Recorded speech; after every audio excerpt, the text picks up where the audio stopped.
ప్రకృతి వికృతమై తన పైశాచిక హస్తాలతో నగరాన్ని కబళిస్తున్న వేళ నగరమంతా జలమయం, వీధులన్నీ నిర్మానుష్యం, స్తంభించిన జనజీవనం. జనరేటర్లో అమర్చిన మెర్క్యూరీ లైట్ల మధ్య సిటీ హాస్పిటల్ మెరిసిపోతుంది. థర్డ్ ఫ్లోర్లో రూమ్ నంబర్ 179లో మాత్రం కాసింత ఆందోళన, మరి కాసింత ఉద్వేగం, కాస్త ఉత్కంఠ నెలకొని ఉంది. ఆనందానికి విషాదానికి మధ్య సన్నటి పరద ఆ గదిలో వేలాడుతుంది. దేశం గుర్తించని ఓ మేధావి అక్కడ తన రూపం దిద్దుకొని, తన ప్రేమను పంచుకొని, తన జీవిత భాగస్వామి పేగు తెంచుకొని పుట్టిన బిడ్డను చూసి స్థాణుడై స్తబ్దుగా ఉండిపోయాడు. సైన్సుకు అందని విచిత్రం, మేధస్సుకు అంతుపట్టని అద్భుతం, మనిషిని నిలువెల్లా వణికించే, కళ్ళెదురుగా కనిపించే నిజం. ఆ మేధావి పేరు భరద్వాజ. దేశం గుర్తించకపోయినా, శాస్త్రజ్ఞుల ప్రపంచం పరామర్శించకపోయినా, ప్రజలు పట్టించుకోకపోయినా ఎన్నో అద్భుత ఫార్ములాలను తయారు చేసిన విజ్ఞాన ఖని. కేవలం పురాణాల్లో తప్ప వినని నిజం, కానని వైపరీత్యం ఇది. తనకు పుట్టిన బిడ్డకు మూడో కన్ను ఉంది, త్రినేత్రం. శివుడికి నుదుట ఓ నేత్రం ఉందన్నది పురాణేతిహాసం అయితే, తన బిడ్డకు తల మధ్య ఓ కన్ను ఉండడం, దానికి చలనమూ ఉండడం ఎంతటి వైపరీత్యం. అతనిలో మేధావికి అర్థమైన ఆ నిజం అతనిలోని పితృహృదయాన్ని అతలాకుతలం చేస్తోంది. ఆ మూడో కన్నుని పరీక్షించిన భరద్వాజ అంతలా భయపడ్డానికి కారణం అదే. ఆ మూడో కన్ను తెరుచుకోగానే వేడి సెగలు. ఆ కంటి మీద ఉంచిన తన చెయ్యి చుర్రుమంది.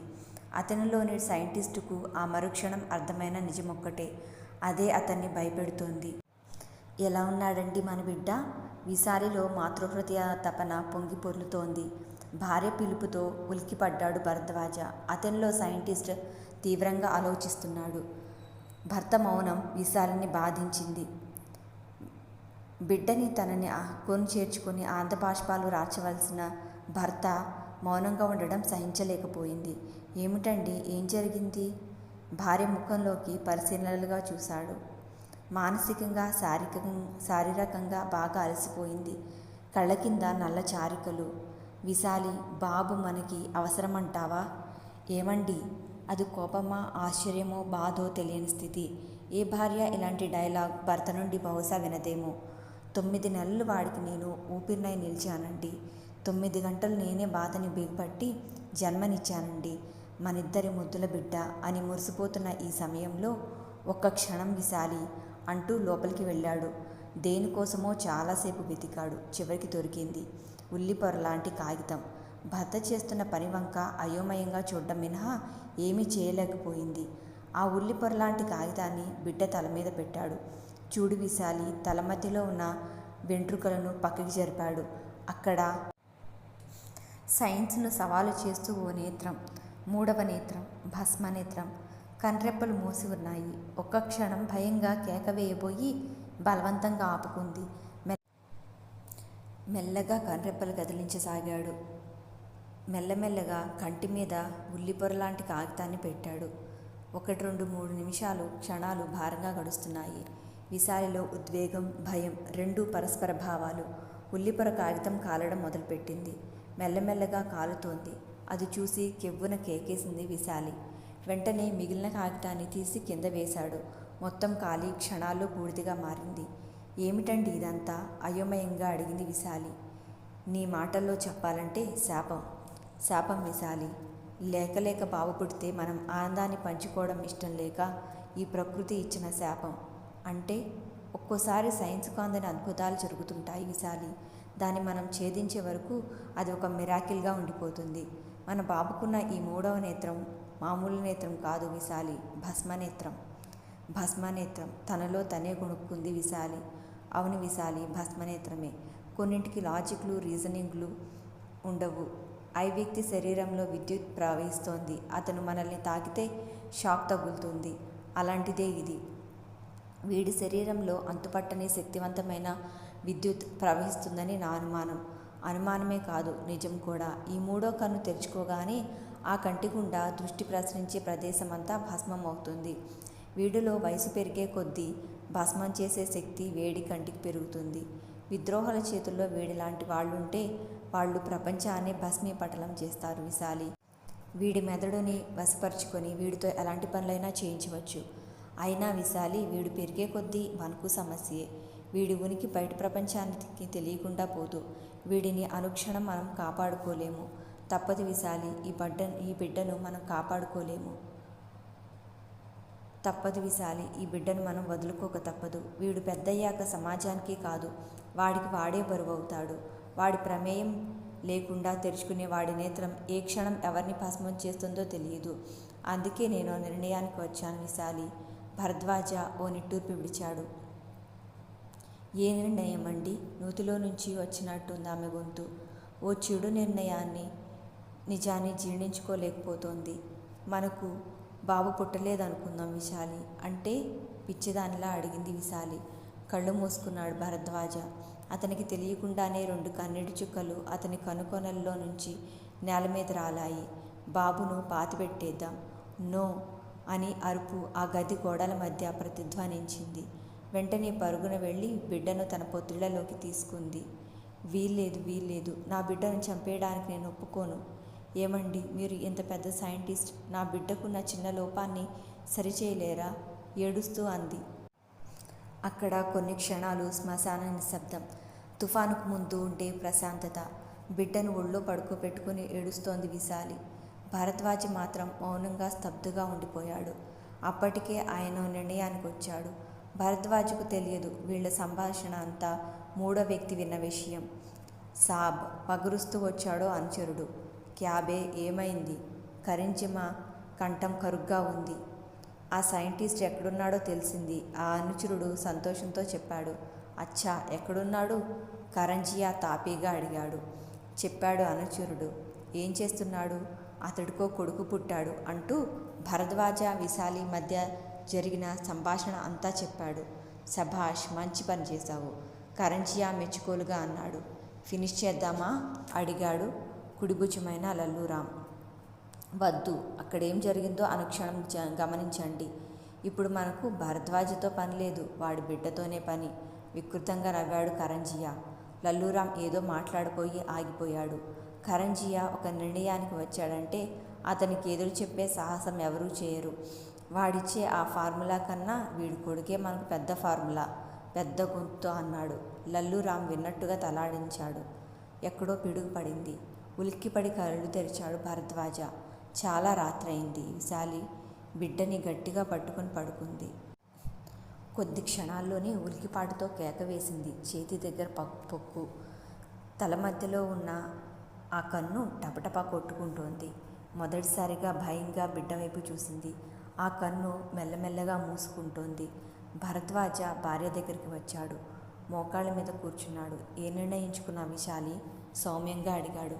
ఏం చెప్పగలదు? నా బాబును నా నుండి వేరు చేస్తారా? విశాలి కంఠం సన్నగా వణికింది. భార్యకి ఎలా చెప్పాలో తోచలేదు భరద్వాజకు. బయట వర్షం కురుస్తూనే ఉంది. పడుకో విశాలి, భార్య తల మీద చేయేసి అన్నాడు. భర్త చేతిని దిండుగా మార్చుకొని అలాగే కళ్ళు మూసుకుంది. ఒళ్ళంతా అలసటగా ఉంది. పచ్చి బాలింత. నిశ్చింతగా బాబుని దగ్గరికి తీసుకుని పడుకోవాల్సిన ఆమె టెన్షన్తో భయంతో ఏడుస్తూ పడుకుంది. మెల్లగా లేచాడు భరద్వాజ. భార్య తల కింద ఉన్న తన చేతిని తీసుకున్నాడు. బిడ్డ పడుకొని ఉన్నాడు. మెల్లగా అతన్ని ఎత్తుకున్నాడు. తెల్లటి గుడ్డలో బిడ్డను చుట్టాడు. చెప్పులు వేసుకొని హాస్పిటల్ బయటకు నడిచాడు. అలా ఓ 10 నిమిషాలు నడిచాడు. దూరంగా ఓ నిర్జన ప్రదేశం. చెట్లు, పొదలు. వర్షం ఇంకా కురుస్తూనే ఉంది. అయినా అతను ఓ నిర్ణయానికి వచ్చాక ఇక మారడు. వర్షాన్ని సైతం లెక్క చేయకుండా నిర్లక్ష్యంగా నడుస్తూ ఉన్నాడు. చేతిలోని పసిగుడ్డు మాత్రం తండ్రి కిరాతకం తెలియక నిద్రలోనే నవ్వుతున్నాడు. వర్షం పడి నేలంతా బురదగా ఉండడంతో నడవడం కష్టమైపోతుంది. ఓ చోట ఆగాడు. బిడ్డని పలుచుగా ఉన్న బండ మీద పడుకోబెట్టాడు. పక్కనే ఉన్న దొడ్డు కర్రని అందుకున్నాడు. తవ్వడం మొదలుపెట్టాడు. వర్షంతో తడిసి ఉంది నేల. పైగా బురదగా ఉంది.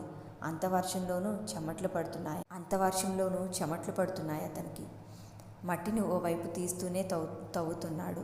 కర్ర విరిగిపోయింది. తన మీద తనకే కోపం వచ్చింది. చుట్టూ చూశాడు. తవ్వడానికి పనికొచ్చే సాధనం ఏదీ కనిపించలేదు. అతని దృష్టి పొద దగ్గర పడింది. ఏదో ఇనుప వస్తువు. దగ్గరికెళ్ళి చూశాడు. చిన్న గుణపం లాంటి సాధనం తుప్పుపట్టి ఉంది. చేతిలోకి తీసుకున్నాడు. మరో పావుగంటలో పొయ్యి తయారైంది. కొడుకు వైపు చూశాడు. అతనికి దుఃఖం ముంచుకొస్తోంది. ప్రపంచంలో ఏ తండ్రి ఇలా కొడుకు బ్రతికుండగానే ఖననం చేయడేమో. ఏ తండ్రి చేయని దారుణాన్ని నేను చేస్తున్నాను. ఈ ప్రపంచానికి నువ్వు సవాలుగా మారవద్దని నేను చేస్తున్న ఈ దారుణాన్ని క్షమించమని వేడుకుంటున్నాను బాబు. భరద్వాజ కళ్ళు ఘర్షిస్తున్నాయి. సజీవంగా నిన్ను సమాధి చేస్తున్నాను. నన్ను క్షమించు లేదా శపించు. మళ్ళీ జన్మలో నాలాంటి వాడికి కొడుగ్గా పుట్టకు. ఇలా ప్రకృతికి శాపంగా తయారవ్వకు. బిడ్డను చేతిలోకి తీసుకున్నాడు. తెల్లటి బట్టని బిడ్డ చుట్టూ చుట్టాడు. బిడ్డ గిలగిలా కొట్టుకుంటాడేమో. తండ్రి హృదయం విలవిల్లాడిపోతుంది. కానీ రేపు తనకున్న సూపర్ పవర్తో దేశానికి సవాలుగా మారితే అందుకే మనసుని కఠినం చేసుకున్నాడు. గొయ్యిలో బిడ్డను పడుకోబెట్టాడు. కళ్ళు మూసుకున్నాడు. మట్టిని తిరిగి గొయ్యిలోకి తోస్తున్నాడు. అతను చేస్తున్న ఆ పనికి చుట్టూ ఉన్న గాలి కూడా స్తంభించిపోయింది. మరో 10 నిమిషాల్లో ఆ పని పూర్తయింది. భారమైన హృదయంతో వెనక్కి తిరిగాడు. అతనికి తెలియదు ఆ క్షణం తను చేసిన ఈ పని ఎంతటి దారుణానికి ఓడికడుతుందో. భరద్వాజ వెనక్కి తిరిగిన 5 నిమిషాలకే అక్కడ ఉన్న పొదల్లో నుండి బయటకొచ్చాడు కరంజియా. త్వరగా ఆ గొయ్యి మీదున్న మట్టిని తీయండి అనుచరులను ఆజ్ఞాపించాడు. అక్కడే ఉన్న గుణపంతో మట్టి తీయసాగారు. అప్పుడే వేసింది కావడంతో తొందరగా వచ్చేస్తోంది. లోపల తెల్లగుడ్డలో బిడ్డను బయటకు తీశారు. కరంజియా బిడ్డ వైపు చూసి ఒక్క క్షణం కంగారు పడ్డాడు. తల మీద చుట్టపడ్డ గుడ్డ మెల్లమెల్లగా కాలిపోతోంది. ఏ నిప్పు నీళ్లు పోయండి అన్నాడు కంగారుగా. అనుచరులు బిత్తరపోయారు. ఆ బిడ్డని చేతిలోకి తీసుకుని పరిశీలనగా చూశాడు లల్లూరాం. తల మధ్య ఉన్న 3వ కన్ను అప్పుడే మూసుకుంటోంది. మనవాడు చెప్పింది నిజమే లల్లూరాం కరంజియాతో అన్నాడు. అచ్చా, మనం ముందు ఇక్కడి నుండి వెళ్ళిపోదాం అంటూ వెనక్కి తిరిగాడు కరంజియా. 2 అడుగులు వేశాక అన్నాడు, వీడికి పేరేం పెడదామని. భస్మ అని పెడదాం చెప్పాడు లల్లూరాం. భస్మ బావుంది.